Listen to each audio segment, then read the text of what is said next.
지난 편에서 우리는 양난의 상처를 딛고 일어선 조선이 숙종 연간의 격렬한 붕당 싸움 속으로 빠져들었던 것을 살펴보았습니다. 노론, 소론, 남인, 북인 네 당파가 왕의 총애를 두고 사활을 건 권력 쟁투를 벌이는 동안 백성들의 삶은 서서히 황폐해지고 있었습니다. 오늘 우리가 만날 인물은 그 혼돈의 한복판에서 왕위에 오른 조선의 21번째 임금, 영조입니다. 영조는 조선 역사상 가장 긴 52년이라는 세월을 제위하며 왕국을 다시 세우려 했습니다. 그러나 그의 치세는 처음부터 거대한 의혹의 그림자 아래 시작되었습니다. 1724년, 경종이 갑작스럽게 승하했습니다. 경종의 죽음을 둘러싸고 독살설이 퍼져나갔고 그 화살은 곧 이복 동생인 연인군 훗날의 영조를 향했습니다. 왕위 계승 직전 노론이 연인군을 세자로 책봉하고 대리청정을 추진했다는 사실은 의혹을 더욱 짙게 만들었습니다. 소론의 강경파들은 영조가 즉위하자마자 경종을 죽인 역적이라고 외쳤습니다. 1728년, 이인저의 난이 일어났습니다. 충청도와 영남을 중심으로 소론 남인 강경파가 군사를 일으켜 영조는 정통성 없는 왕이라는 기치를 내걸었습니다. 반란은 관군에 의해 석 달 만에 진압되었지만 영조의 마음속에 새겨진 상처는 평생 지워지지 않았습니다. 왕위의 정통성을 의심받는다는 것, 그것은 조선의 임금에게 가장 치명적인 약점이었습니다. 영조는 이 약점을 극복하기 위해 역설적으로 정치 질서의 근본을 바꾸는 길을 선택했습니다. 바로 탕평책의 시작이었습니다. 탕평이란 서경의 무편무당 왕도탕탕, 무편무당 왕도탕탕에서 따온 말입니다. 치우침이 없고 당파가 없으니 왕의 도가 드넓고 평탄하다. 영조는 이 고전의 구절을 자신의 통치 철학으로 삼았습니다. 붕당을 없애는 것이 목표가 아니었습니다. 어느 당파도 홀로 권력을 독점하지 못하게 하는 것이 목표였습니다. 영조는 노론, 소론 등 남인을 관직에 균등하게 배분하는 인사원칙을 세웠습니다. 한 당파가 상대를 역적으로 몰아 조정을 독식하던 숙종 시대의 황국 정치는 이로써 공식적으로 종식을 고했습니다. 1742년, 영조는 성균관 앞에 탕평비를 세웠습니다. 비석에는 이런 글귀가 새겨졌습니다. 두루 미치어 치우치지 않는 것이 군자의 공심이요, 치우쳐서 두루 미치지 못하는 것이 소인의 사심이다. 조선의 미래를 이끌 성균관 유생들에게 탕평의 정신을 뼛속 깊이 새기라는 경고였습니다. 그러나 탕평이 현실에서 관철되기란 쉽지 않았습니다. 수백 년간 누적된 당파의 뿌리는 한 임금의 의지만으로 뽑아낼 수 없었습니다.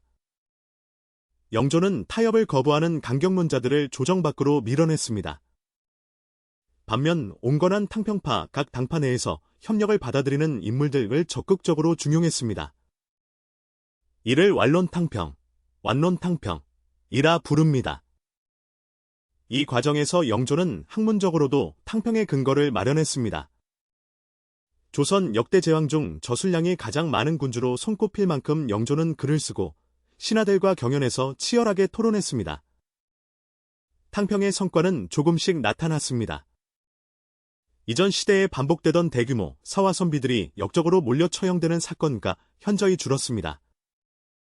조정은 상대적인 안정을 찾았고 그 안정 위에서 영조는 더 근본적인 개혁에 나설 수 있었습니다.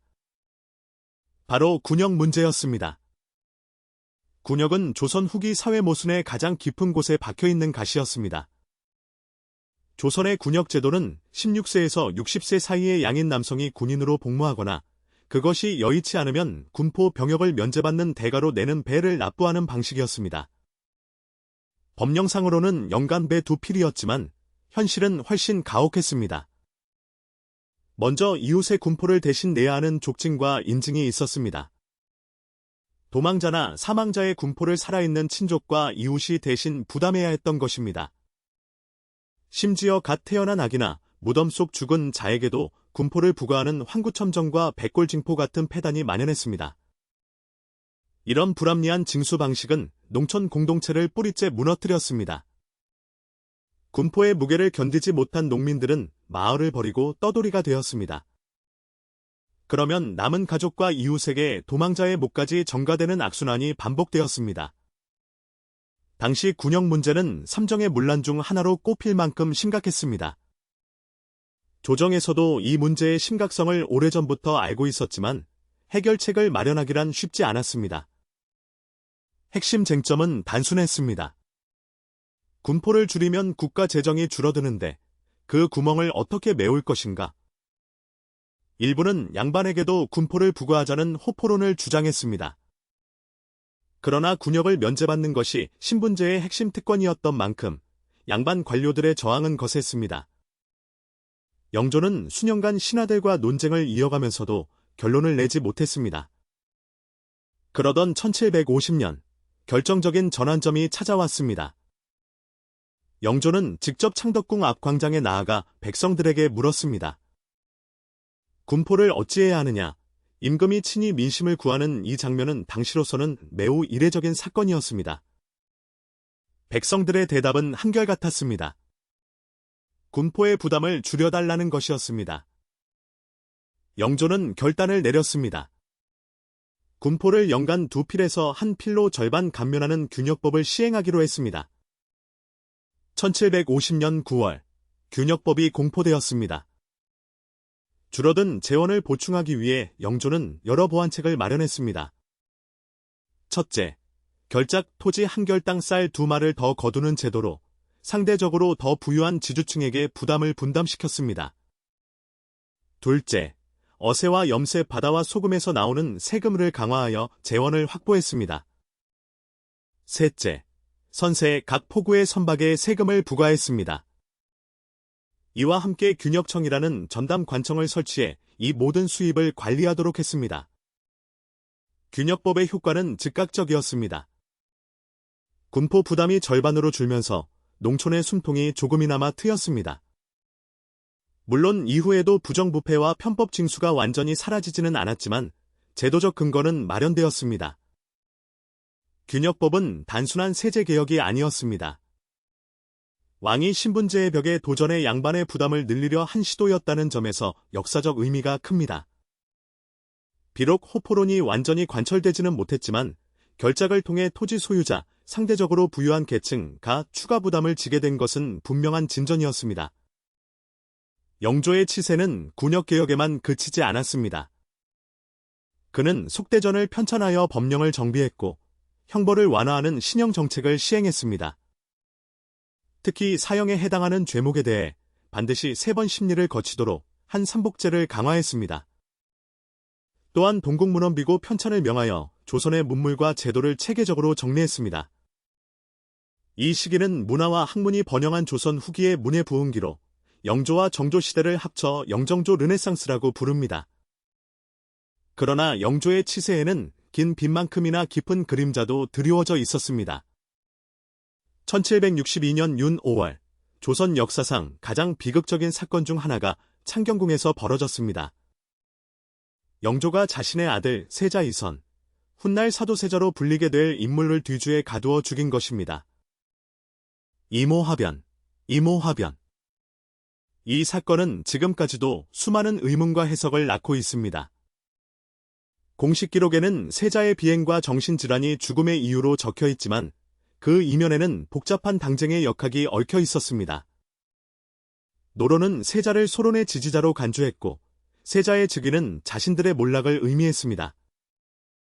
노론 강경파의 세자 축출 공세와 궁중암투가 결국 영조의 결단을 이끌어냈다는 해석이 유력합니다. 뒤주 속에서 여드레를 버티다 숨진 세자의 나이는 28이었습니다. 훗날 그의 아들 정조는 아버지의 죽음을 평생의 한으로 안고 왕자에 올랐습니다. 이모화변은 영조정조 시대 전체를 관통하는 정치적 단층선이 되었습니다. 세자를 잃은 영조는 세손 사도세자의 아들, 훗날의 정조를 직접 키우며 후계자 교육에 전념했습니다. 80을 넘긴 나이에도 영조는 경연장을 지키며 학문을 논했습니다. 그는 재위 기간 동안 무려 3,000회가 넘는 경연을 열었다고 기록되어 있습니다. 또한 금주령을 반복적으로 내리고 스스로 검소한 생활을 실천하며 사치 문화를 경계했습니다. 임금이 먼저 절약해야 백성의 부담을 줄일 수 있다. 영조의 이 믿음은 실제 행동으로 이어졌습니다. 1776년, 83살의 영조가 눈을 감았습니다. 그는 조선의 역대 임금 중 가장 오래 산 군주였고, 가장 오래 재위한 임금이었습니다. 반세기에 걸친 그의 통치는 조선을 붕당 대립의 소용돌이에서 건져내어 일정한 안정을 회복시켰습니다. 탕평책은 완전하지 않았고, 균역법도 모든 문제를 해결하지 못했습니다. 그러나 영조가 남긴 제도와 문화의 유산은 아들이 이루지 못한 꿈을 손자가 꿈꿀 수 있는 토대가 되었습니다. 영조가 남긴 조선은 곧 새로운 손에 넘겨졌습니다. 새 손은 25의 나이로 왕위에 올랐습니다. 그의 묘호는 정조였습니다. 정조는 즉위 첫날 이렇게 선언했습니다. 나는 사도세자의 아들이다. 이 한마디는 새 시대의 선전포고였습니다. 아버지의 죽음에 얽힌 정치 세력을 청산하고 조선을 진정한 개혁의 시대로 이끌겠다는 의지의 천명이었습니다. 정조는 즉위와 함께 규장각을 설치했습니다. 그것은 단순한 왕실 도서관이 아니었습니다. 탕평 인재들을 키우는 개혁의 산실이자 왕권 강화의 거점이었습니다. 다음 편에서 우리는 정조의 규장각과 화성건설, 그리고 실학사상이 꽃피운 조선 최후의 황금기를 만나게 됩니다. 개혁은 계속되었지만 시대는 이미 새로운 폭풍을 예고하고 있었습니다. 영조가 쌓아 올린 탕평의 탑 위에서 정조는 과연 무엇을 이루고 무엇을 남겼을까요?